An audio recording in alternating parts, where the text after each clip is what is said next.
Hello बच्चों, स्वागत है आप सभी का आपके अपने यूट्यूब चैनल कंबोज सर पर। आई होप आप सभी अच्छे होंगे और आपकी बोर्ड प्रिपरेशन भी बहुत अच्छी चल रही होगी। आज हम इस वीडियो में कवर करने वाले हैं क्लास 10 के डेफिनेट क्वेश्चन आंसर, जो कि आपके एग्जाम के पॉइंट ऑफ व्यू से बहुत इंपॉर्टेंट है। आप जितने भी क्वेश्चन आंसर बताए जा रहे हैं इसमें आप इन्हें अच्छे से लर्न कर लें, इनकी प्रैक्टिस कर लें, ताकि आपको एग्जाम टाइम में कोई दिक्कत ना हो। अगर आप चाहते हैं कि ऐसे ही आपको क्वेश्चन आंसर मिलते रहें और आपकी तैयारी होती रहे, तो आप चैनल को सब्सक्राइब कर लो और लाइक कर दो और बेल आइकन को भी ऑन कर दीजिएगा ताकि आपको नोटिफिकेशन मिलती रहे। हम स्टार्ट करते हैं हमारे पहले क्वेश्चन से, जो कि डेफिनेट क्वेश्चन आंसर है। तो हमारा पहला क्वेश्चन है, name the list on which subject both the union and the state government can make laws. इसका आंसर है कॉन्करेंट लिस्ट। सेकंड क्वेश्चन है, what a person is called who does not discriminate other on the basis of religious belief. Answer है हमारा secularist. Question number 3 है, which political party won the most number of seats in Lok Sabha elections held in 2019। तो हमारा इसका answer है Bharatiya Janata party, BJP. Question number 4 है, democracies are based on political equalities, is this statement true और false. इसमें हम बताने की जो हमें स्टेटमेंट दी है वो ट्रू है या फॉल्स है, तो इसका आंसर है ट्रू। क्वेश्चन नंबर 5 है हमारा, in ground water and क्रड oil which one is an example of renewable resources. तो इसका आंसर है हमारा ग्राउंड वाटर। क्वेश्चन नंबर 6 है, when the national consumer day is celebrated in India. इसका answer है 24 दिसंबर। क्वेश्चन नंबर 7 है हमारा, write the full name of NIC। तो इसका आंसर है हमारा national informatics centre. Question number 8 है हमारा, what is the motto of national service scheme NSS। तो इसका आंसर है not me but you. Question number 9 है, how many languages are recognised as scheduled languages by the Indian constitution. तो इसका हमारा answer है 22 लैंग्वेजेस। क्वेश्चन नंबर 10 है, what a person is called who believes in equal rights and opportunities for women and man. Answer है हमारा feminist और egalitarians. Question number 11 है, write the name of 2 regions political parties of India. तो हमें किसी 2 parties के नाम लिखने हैं। इसमें हमने बहुत सारे मेंशन कर रखे हैं, तो आप कोई से भी 2 पॉलिटिकल पार्टीज के नाम लिख सकते हैं। आपके एग्जाम में ऐसा भी आ सकता है कि 4 पॉलिटिकल पार्टीज के नाम लिखो या 5 के लिखो। तो आपको जितना एग्जाम में दिया जाएगा आप उतना ही उतना ही लिख के आना है आपको। तो क्वेश्चन नंबर 12 है हमारा, who publish the human development report. तो इसका आंसर है united nations development programme, UNDP। तो आप देख रहे होंगे यहाँ पे कि हमने यहाँ पे फुल फॉर्म भी दे रखी है और शॉर्ट फॉर्म भी दे रखी है। तो अगर आपको ऐसा क्वेश्चन आ जाता है कि शॉर्ट फॉर्म दे रखी है तो इसकी फुल फॉर्म लिखो, तो आप ये इसी PDF से इन्हीं क्वेश्चन से आप याद करते हुए चलो, प्रैक्टिस करते हुए चलो, ताकि आप अपने एग्जाम में अच्छा मार्क स्कोर कर सको। तो हमारा क्वेश्चन नंबर 13 है, when was the right to information act enacted. Answer है हमारा 2005। क्वेश्चन नंबर 14 है, which is the nodal ministry of nuclear disaster management at the national level. Answer है हमारा department of atomic energy, DAE। Question number 15 है, write the full name of NSS। तो इसका full name है national service scheme. Question number 16 है, in which region system the rule of law is seen. तो इसका हमारा आंसर है democracy और डेमोक्रेटिक सिस्टम। क्वेश्चन नंबर 17 है, what is operation flood. Operation flood क्या है, इसका आंसर है हमारा operation flood was India's program to increase milk production and make dairy farming a viable livelihood for rural people. It aim to create a national with milk grid. Question number 18 है, what is mean by urbanization. So इसका answer है urbanization refer to the increasing concentration of population in urban areas, cities and towns, often accompanied by the expansion of these areas. Question number 19 है, state the name of one major petroleum production area in India. तो जैसे यहाँ पे mention कर रखा है कि only one major petroleum production जो कि इंडिया में, उसका नाम लिखना है। यहाँ पे हमने बहुत सारे मेंशन कर रखे हैं। तो जैसे कि मैंने पहले बताया कि आपके एग्जाम में जितने पूछे जाएंगे आपको उतने लिख के आने, इसलिए आप ये सब प्रैक्टिस कर लीजिएगा, याद कर लीजिएगा।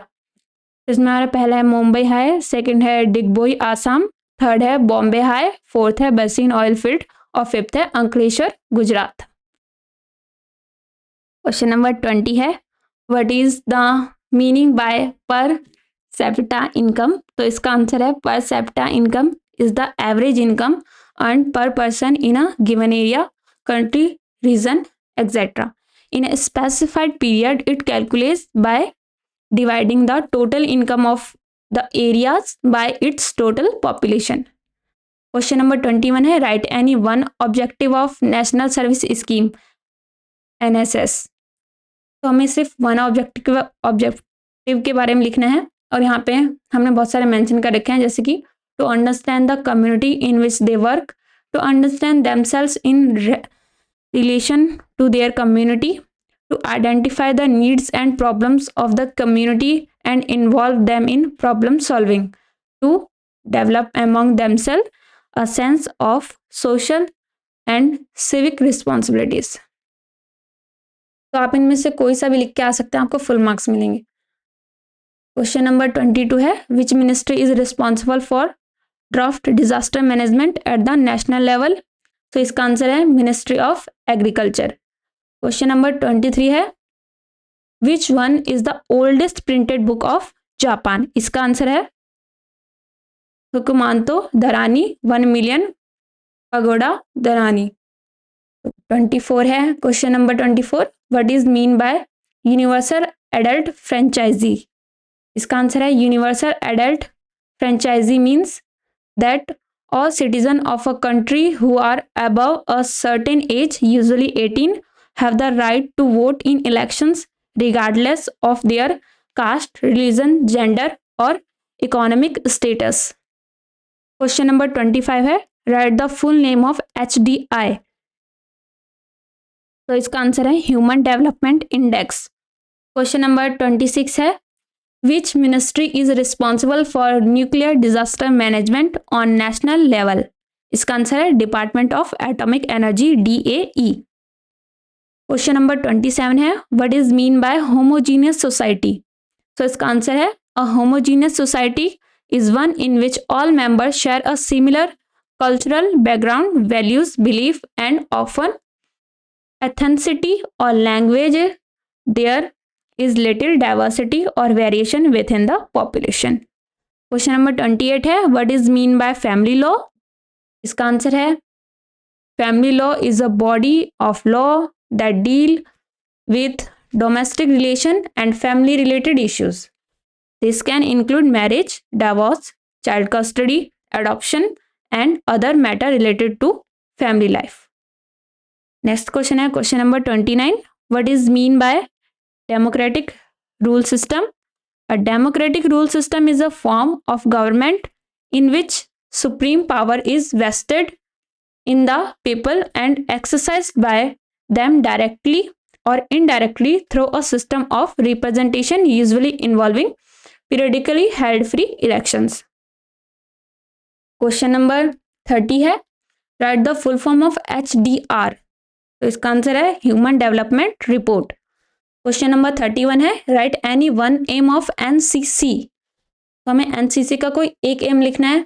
यहाँ पे हमने बहुत सारे मेंशन किए हैं, तो जैसे मैंने आपको पहले बताया है कि जितने पूछे जाएं सिर्फ उतने का ही आंसर आपको लिख के आना है, इसलिए अभी आप ये सारे याद कर लीजिएगा। तो हमारा पहला है to develop character, comradeship, discipline, leadership, secular outlook, spirit of adventure and ideals of selfless service among young citizen और any of the other aim of the NCC. जो आपके अदर एम्स होते हैं इनके अलावा भी वो भी आप लिख सकते हैं।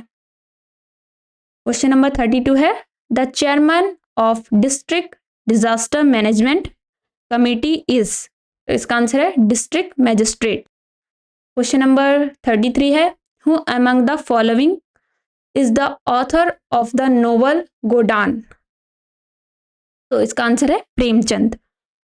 नेक्स्ट क्वेश्चन है क्वेश्चन नंबर 34। तो बच्चों देखो हमारे इतने सारे हमने क्वेश्चन कवर कर लिए हैं, तो आप अगर अच्छा स्कोर करना चाहते हैं अपने एग्जाम में तो आप इन क्वेश्चन को याद कर लीजिएगा और अच्छे से प्रैक्टिस कर लीजिएगा ताकि आपको कोई दिक्कत ना हो। तो क्वेश्चन नंबर 34 है right one name each of rabi and kharif crops. Answer है रबी क्रॉप्स। हमें एक एग्जाम्पल देना है तो आप ये सारे याद कर लीजिएगा, जितने एग्जाम्पल पूछे जाएंगे आप उन्हें बता दीजिएगा। तो हमारा रबी क्रॉप में आता है वीट, मस्टर्ड, बैरली और पीस। और हमारे खरीफ क्रॉप में आता है rice, maize, cotton and groundnut. Question number 35 है write the name of two major wheat producing states of India. Answer है हमारा उत्तर प्रदेश, पंजाब, हरियाणा, मध्य प्रदेश और राजस्थान। नेक्स्ट क्वेश्चन है question number 36। Bangalore has emerged as the electronic capital of India. Is this statement true or false? So हमारी ये जो statement है वो true है, इसलिए हम ट्रू लिखेंगे। तो क्वेश्चन नंबर 37 है what is meant by Afro Americans. तो इसका आंसर है Afro Americans refer to people in the United States who have origins in any of the black population of Africa. Question number 38 है what is urbanization? So urbanization refer to the process where an increasing proportion of a population lives in towns and cities. It involves the movement of people from rural to urban areas as well as the growth and expansion of existing urban centers. Next question है हमारा question number 39. Which form of government is generally considered better? First है monarchy, second is dictatorship and third is democracy. तो हमारा इसमें से जो right answer है वो क्या होगा हमारा डेमोक्रेसी, राइट फॉर्म। ओके, तो हम नेक्स्ट क्वेश्चन पे चलते हैं। Next question question number 40। The total income of the country divided by it's total population is called पर capita income. Is this statement right और रॉन्ग? तो ये हमारी स्टेटमेंट राइट है, इसलिए आंसर है राइट यानी ट्रू। तो next question question number 41। Right the full form of NCC और एनएसएस। एनसीसी और एनएसएस की फुल फॉर्म लिखनी है।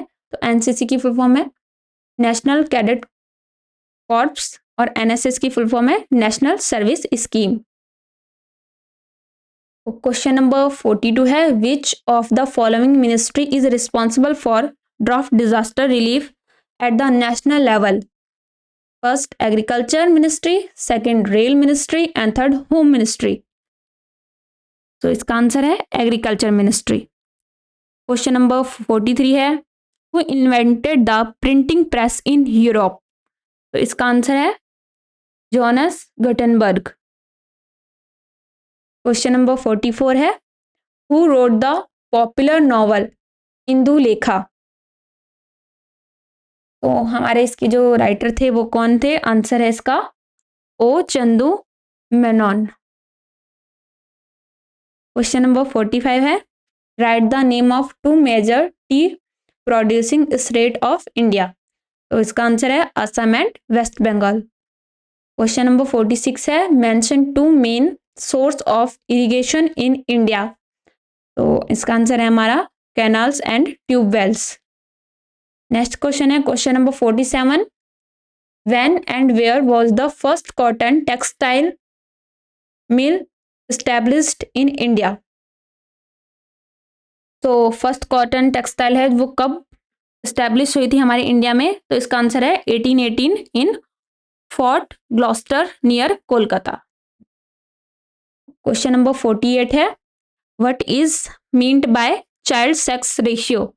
Answer is the child sex ratio is the number of females per 1000 male in the 0 to 6 age group.